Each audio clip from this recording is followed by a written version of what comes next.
This is the Iowa Weather Report for Tuesday, September 30th, 2014. And now our first look at the 0Z GFS model run. At 1 p.m. this afternoon, we have a system digging in across the central and northern high plain states, across the Dakotas actually. This is going to be swinging a storm system in our direction. It'll be a fairly slow mover, as it'll be still off to our west for most of the day today. Could see an isolated shower or a thunderstorm in our western counties by the afternoon. The eastern counties should remain mostly sunny or partly sunny, with highs a lot cooler than yesterday, highs in the 60s to lower middle 70s. You can say goodbye to those 80s we saw for quite a bit of for most of the state we had on Monday, because we're not going to see them for quite a while. Wednesday looks to be fairly showery, cloudy, outside any showery periods. Thursday looks to be the same story. Showers, maybe a rumble of thunder or two.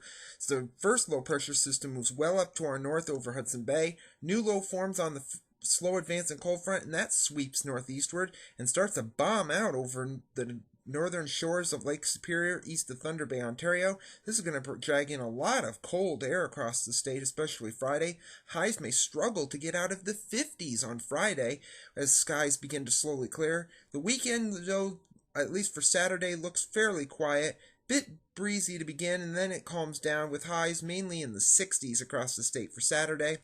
Then with this low pressure center still up by Hudson Bay, it's going to be pinwheeling a disturbance that could scrape the northern counties of the state with some clouds and maybe a shower or two. Best chances would be across Minnesota and Wisconsin if this is right. Highs still remaining in the 60s. That quickly moves off to the northeast for Monday as we start off a new work week. That low pressure center is still on Hudson Bay, about near Churchill, Manitoba.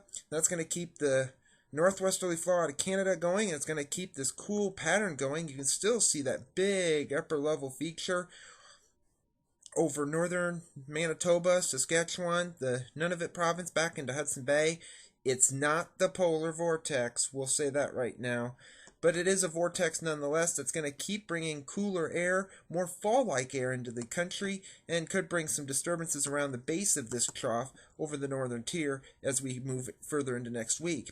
But then by the time we go into the extended period, October the 11th, that is now completely gone. We have pretty much a wavy pattern across the country, not quite zonal, a bit of a trough in the east, a ridge over the plains and the mountains, but with this trough in the Great Lakes, could see cooler air coming back down, which is becoming more typical as we move to the early to middle part of October, with highs namely in the 60s, lows in the 40s, maybe some 30s on some nights. At the end of the forecast, October the 17th, we have a system moving through Utah, Colorado. Could be some rain, mountain snow there. A little bit of disturbances over eastern Canada.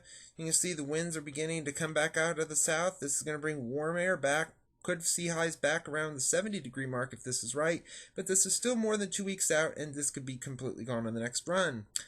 Satellite image from last evening. We had some clouds and a few showers and maybe a thunderstorm across the east coast.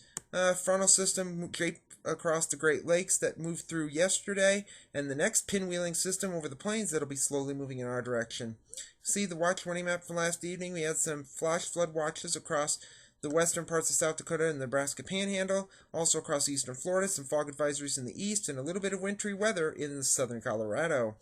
QPF chart precipitation over the next 5 days through Saturday evening at 7 o'clock, showing rainfall around the state.